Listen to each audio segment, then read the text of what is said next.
Bueno, aquí está, ven, acércate, Josué, por favor. Josué, que nos ha hecho favor de hacer, aquí le voy a presentar el otro video que también ha causado más cerca, ahí estás bien. Este video, vamos a verlo primero, el video. Esta es la versión original. Me parece que Sí. Ok, esta es la versión original. Vamos a verla, por favor. Vemos un objeto que sale aparentemente alargado, parece un cilindro. Parecería como tantos otros, pero luego, si ven ustedes, empiezan a aparecer muchos más. Esto rápidamente llegó a algunos, como siempre. Ahora a decir que era el Starlink, que eran los... Yo tuve una equivocación, que la admito. Yo dije que era la cámara de Tlamacas, porque eso me dijo Clemente. Y ahora sabemos que es de Tianguismanalco.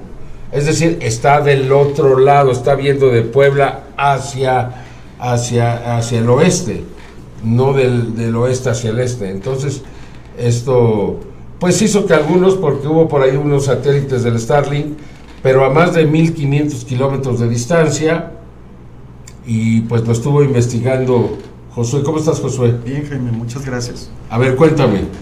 Pues lo que hice fue analizar el video en sí, porque no le habían puesto atención al video, solo a lo de Starlink, que si eran, no. Primero lo desacreditaron pensando que eran los satélites de Starlink, pero nadie se metió a ver exactamente los píxeles que estábamos viendo en video, que era lo más importante. ¿Qué es el video? Si nos trajiste una versión resumida. Sí, sí, sí. A ver, vamos a verla, por favor, y nos la vas explicando, si me haces favor. O ya está explicada. Ya está explicada. A ver, vamos a verlo, por favor. Este es el video que nos presentó Webcams de México.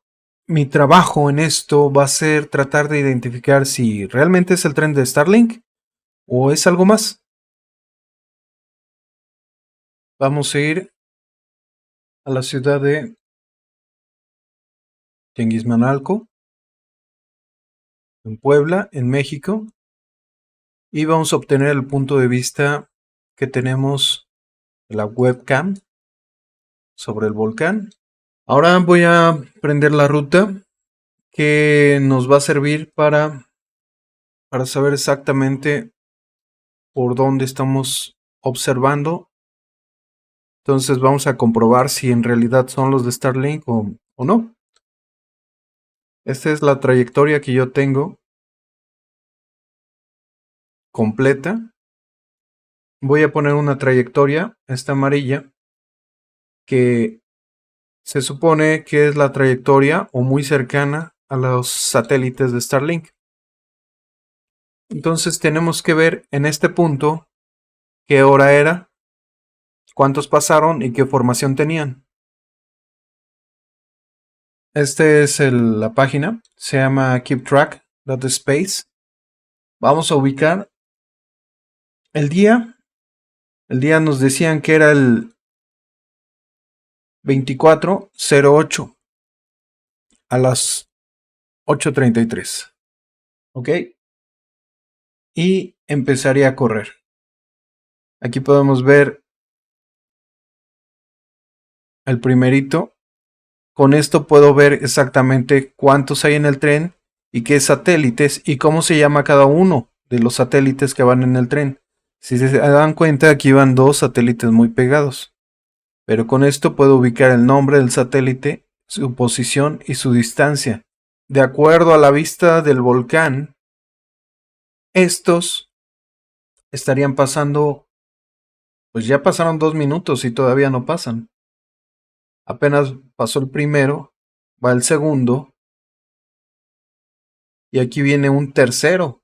Sigue pasando el tiempo y todavía no llegan. Y acá en nuestro video original ya estaban pasando a esta distancia.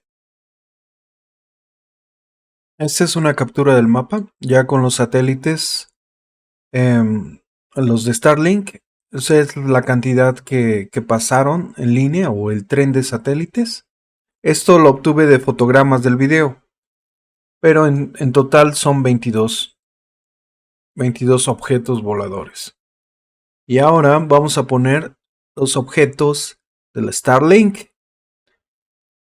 Vemos que tenemos 24 objetos.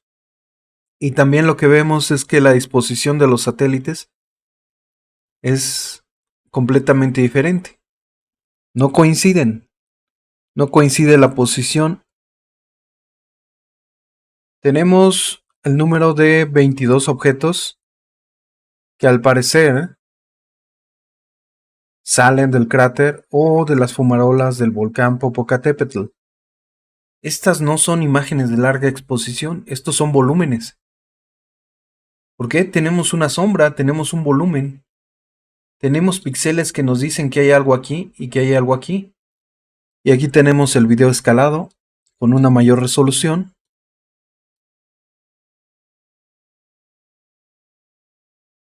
Ya eliminé el ruido, eliminé los elementos que teníamos. Inclusive los objetos muestran ciertos detalles. No es posible que esto se vea como si fuera una luz, como si fuera una imagen de larga exposición y tengamos una luz. Ya vimos cómo son las fotos de ese tipo. Estos son objetos con volumen, cilíndricos y de gran tamaño, que no van moviéndose de una manera estática. ¿Qué creen que está pasando con este objeto? Este objeto está atravesando la nube y está pasando por atrás de la nube. Y hay un pedazo de nube o de vapor del Popocatépetl atrás de él. Eso quiere decir que está aquí, no está en el Océano Pacífico a 1500 kilómetros de distancia. Aquí vemos el original. Por este simple detalle, nos damos cuenta que está saliendo de este punto y está entrando en este punto. Y tiene nubes en la parte posterior. Esto nos ayuda a entender que estos objetos están saliendo de este punto. Inclusive aquí se ve cómo atraviesa la nube y hay un movimiento de que está jalando la nube en ese punto. Pero estos elementos del objeto que sale entre las nubes, está saliendo entre las nubes, no está saliendo de atrás de las nubes. Y aparte la está jalando. Fíjense cómo está la nube, sale el objeto y la jala. Miren esto. Está por atrás del objeto. ¿Ya vieron cómo está por atrás? Y él está atravesando. Inclusive hasta hay una especie de sombra aquí. Vamos a ver el original de este. Que están corriendo al mismo tiempo.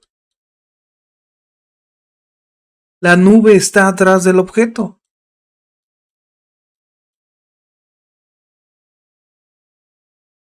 Está traspasando estas nubes, hay nubes atrás. Nuevamente está pasando a través de las nubes.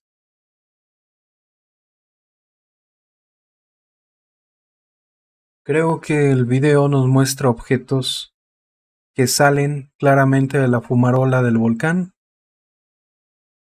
Son objetos que tienen aceleración y cambian de posición durante su trayectoria.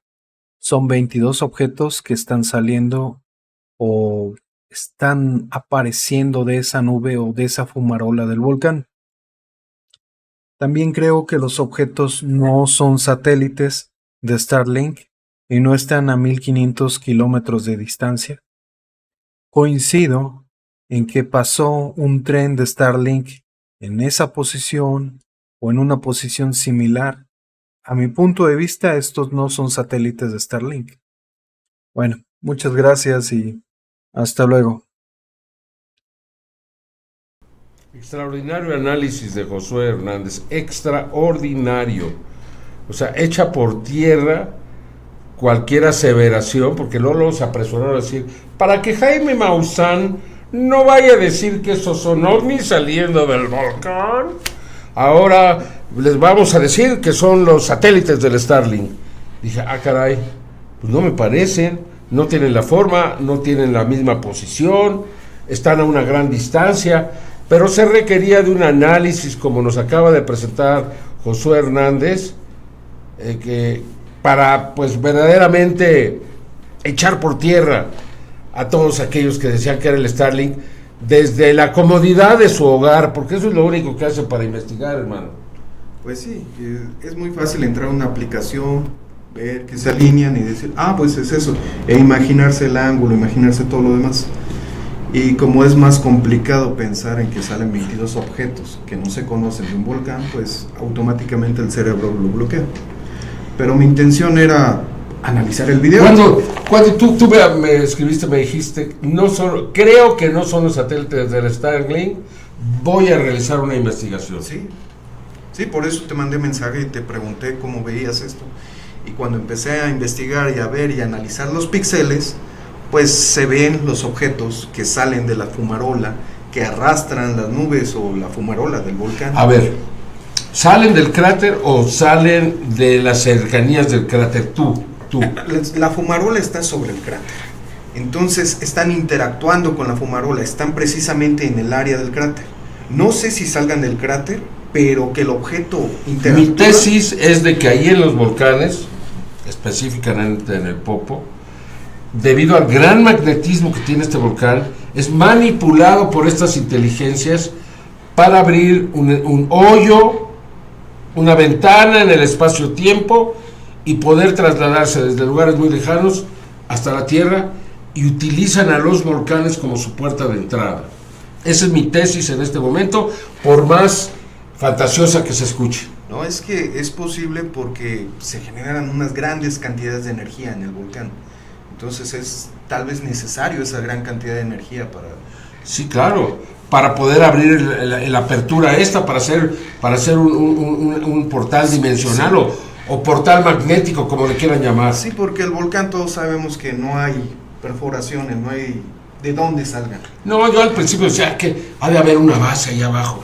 Y luego dije, ¿una base? Si pueden tener una base en cualquier lugar, ¿para qué se van a meter una base donde hay una cámara magmática ahí abajo, mano? Sí.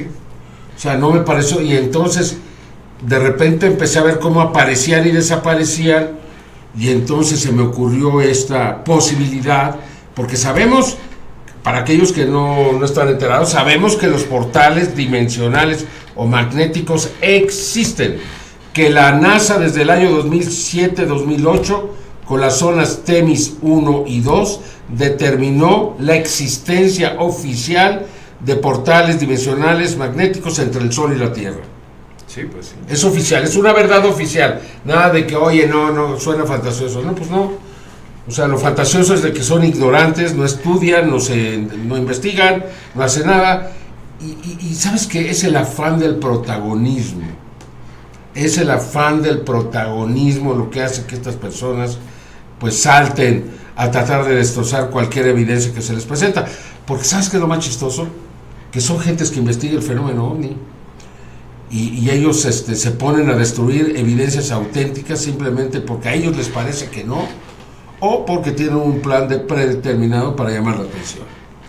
Bueno, por ejemplo, en el caso del científico que salió de la UNAM, pues trato de entenderlo. ¿Salió un científico de la UNAM? ¿Qué dijo? Dijo que eran los Starlink porque había visto la trayectoria en una aplicación.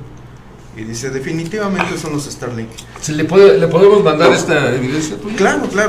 Y también puede contestarme y puede checar el video. Lo interesante de esto es analizar el video. Aparte de las trayectorias. Yo coincido con él de que había una trayectoria de Starlink, pero a 1500 kilómetros del punto donde estábamos. También coincido es que con otras personas que hay contaminación atmosférica. No están a la vista. Y también, si hubieran sido los Starlink, deberían de haber salido en el orden que presenté las imágenes. Y en el número. O sea, habían 2, 3 más y estaban segregados, no estaban igual que lo que teníamos nosotros.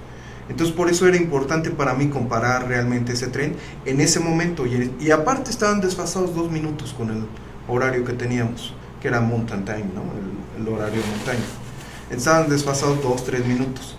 El tren, sí había un tren, sí pasaba por ahí, y la trayectoria es parecida, pero la distancia son 1500 kilómetros y 500 kilómetros de altura, ¿no? Pues te felicito, amigo, de verdad, muy buen trabajo. Gracias. Todo lo que haces es fantástico. Él es el hombre que hace todas nuestras animaciones y muchos de los análisis a los videos. Ya los muchachos aquí le tienen miedo porque es así. ¡Uah! No sabe cuántos videos nos ha echado para atrás, no sabe cuántos, porque aquí sí tomamos muy en cuenta ese tipo de opiniones. Le intento. Muchas gracias, mi querido Josué. Vamos entonces ahora con Rubén Villatoro para venir con Jesús Alberto Tlaxcalteco, porque tiene muchas cosas que decirnos Alberto y dejamos algo de lo mejor para el final. Y recuerden ya, mándenme sus saludos desde donde nos ven para que yo los pueda leer al final del programa. Vamos con Rubén Villatoro.